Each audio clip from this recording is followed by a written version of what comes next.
অ্যানিভার্সারির দিন সকাল সকাল আমরা গিয়েছিলাম মন্দিরে পুজো টুজো দিয়ে 11টার সময় করে আমরা বাড়ি ফিরে ব্রেকফাস্ট করেছিলাম। বাইরে থেকেই নিয়ে আসা হয়েছিল, ইডলি ধোসা বন্ডা এই সমস্ত কিছু আনা হয়েছিল।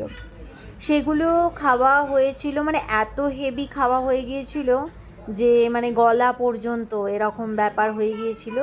তারপর আমরা ওই 11:30-12টার সময় করে বেরিয়েছিলাম সুইমিং পুলের উদ্দেশ্যে।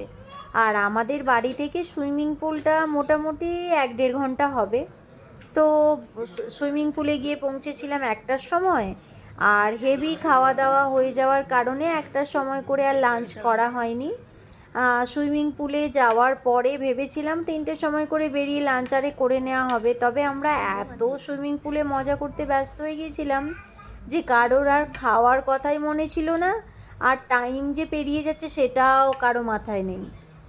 তো 5টার সময় আমরা সুইমিং পুল থেকে বেরিয়ে রাস্তায় ফেরার পথে আমরা সুইটকর্ন খেয়েছিলাম, তারপর ফুচকা আর সামোসা খেয়েছিলাম।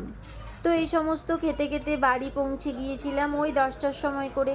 তারপর আমরা রাতে ডিনার কমপ্লিট করেছিলাম বিরিয়ানি আর এই যে চিকেনের স্টার্টার দিয়ে।